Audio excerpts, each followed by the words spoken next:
Now let us discuss the digestion of carbohydrates. Well, carbohydrates are generally of three kinds. We have polysaccharides, disaccharides and monosaccharides. Now the polysaccharides examples include starch and cellulose.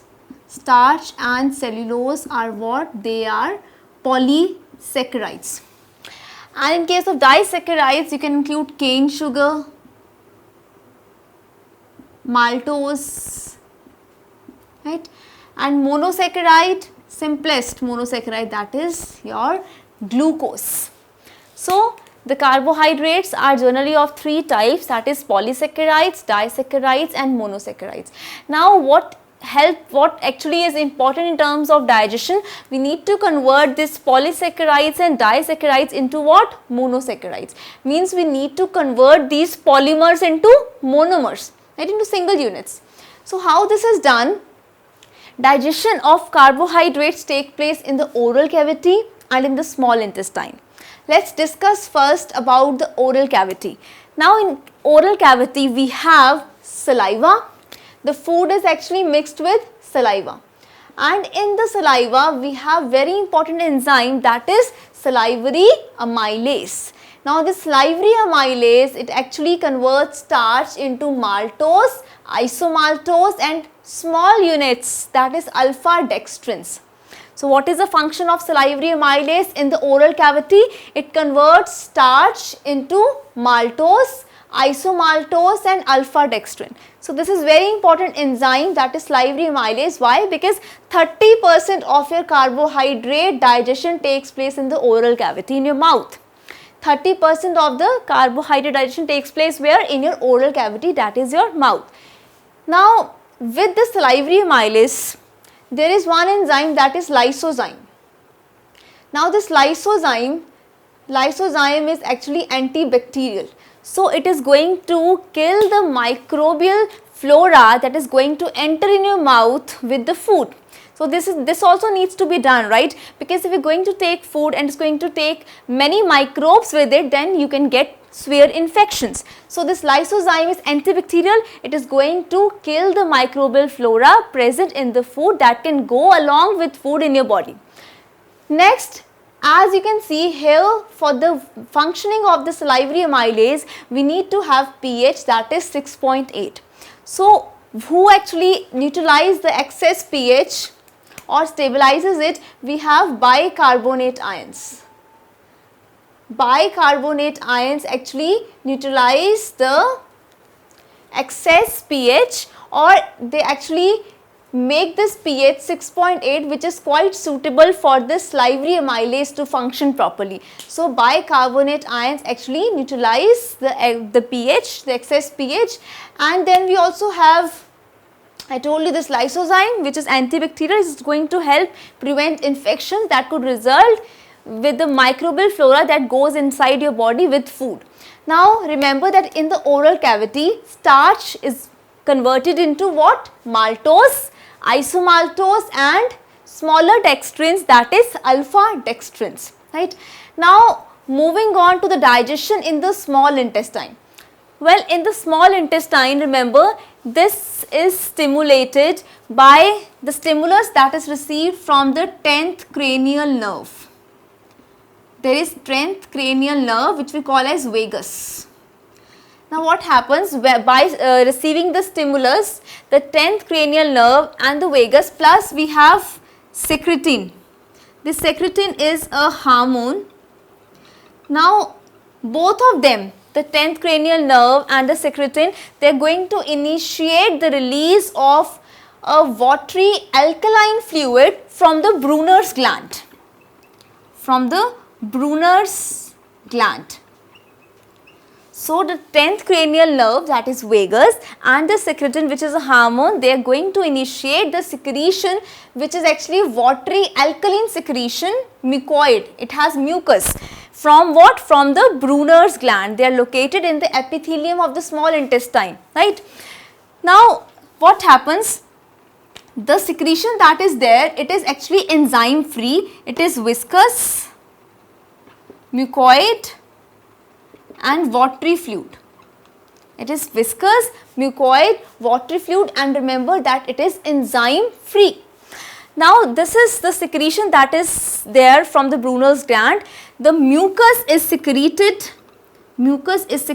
from the goblet cells, and you can also call this goblet cell as mucus cells. You can also call this goblet cells as what? Mucus cells. Then if we talk about water and electrolytes, water plus electrolytes, they are secreted from the cells that are termed as enterocytes. Enterocytes, right? From the crypts of the intestine. From the crypts of the intestine. So here I just want to conclude everything. By the stimulus that is received by this 10th cranial nerve, which we also call vagus, and the action of the hormone that is secretin, what happens? Brunner's gland actually secrete a viscous, mucoid and watery fluid that is free of enzymes, and this mucus is secreted from which type of cells? The goblet cells. You can also call these goblet cells as the mucus cells, and water and electrolytes are secreted by the enterocytes from the crypts of the intestine. So this actually fluid is going to help the duodenum wall to, or you can say the small intestine wall to survive. How?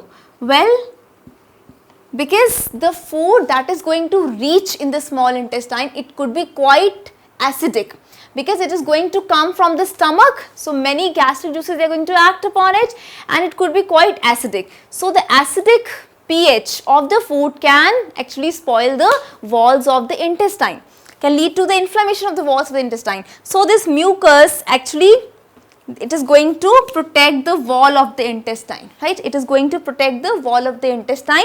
With this water and electrolytes, they are also going to protect the wall of the intestine. They are going to actually reduce the pH, okay? In terms of reduce the pH, I mean to say, if the pH is quite acidic, means it is from 1 to 6, right? 7 is the neutral pH, and 8 to 14 we have alkaline pH. So the food that is going to enter into the small intestine from the stomach, it is quite acidic, means it is in this range. Now the food, the pH needs to be increased, means it needs to be somewhere in this range, right?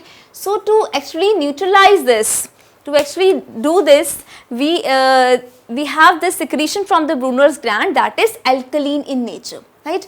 Why? Because the food that is going to enter from the stomach into the small intestine, that is going to be quite acidic in this range, and we need to increase the pH, we need some alkaline medium. So just for this, during digestion in the small intestine, we have the action of the pancreatic juice and the action of the intestinal juice. Let's see what is the action of the pancreatic juice. In pancreatic juice, we have a very special enzyme, that is pancreatic alpha amylase. Now this pancreatic alpha amylase is going to convert starch into maltose plus isomaltose plus alpha dextrin, same as was the case in the oral cavity, as you can see the same equation. So in the pancreatic juice, we have pancreatic alpha amylase, which converts starch into disaccharides, maltose, isomaltose and alpha dextrins, right? Then in terms of action of intestinal juice, we have different enzymes. You can see maltase, isomaltase, sucrase, lactase, alpha dextrinase. Maltose is converted into glucose and glucose in the presence of enzyme maltase.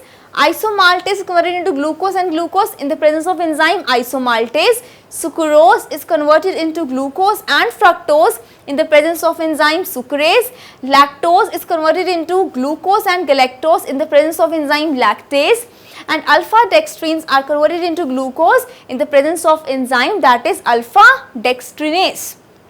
So this is how digestion of carbohydrates is there in the oral cavity and in the small intestine. So remember that carbohydrates are mainly of three types: polysaccharides, disaccharides and monosaccharides. When we talk about the digestion of these carbohydrates, means we are going to convert these polysaccharides and disaccharides into monosaccharides. So this is how the digestion is going to take place in the oral cavity and the small intestine. These enzymes, that is, we have discussed the salivary amylase, pancreatic alpha amylase, maltase, isomaltase, sucrase, lactase, alpha dextrinase. These are the enzymes that are going to help in the digestion of these carbohydrates. Now what happens? We have a term that is lactose intolerance. Lactose intolerance. Now what happens? In human beings, we have this enzyme that is a part of the intestinal juice, that is lactase, which converts lactose into glucose and galactose. But with age, what happens? This lactase secretion is quite less. So what is going to happen? Since we will not be having this enzyme that is lactase, the lactose, which is actually milk sugar, when you drink milk, you get the sugar that is lactose, it will not be digested and broken down into glucose and galactose. So you can suffer from weakness, you can suffer from flatulence, right? So there is lactose intolerance in your body because of the absence of this lactase enzyme. So you need to take, if you want to take this, you need to take curd or yogurt. Why? Because in case of curd and yogurt, the lactose is already converted into lactic acid.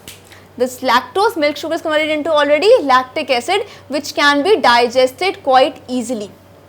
So when you actually age, there is lactose intolerance in your body. This lactose intolerance is because of the lack of this enzyme that is lactase, because this lactase is responsible for the digestion of the lactose, that is milk sugar, into glucose and galactose.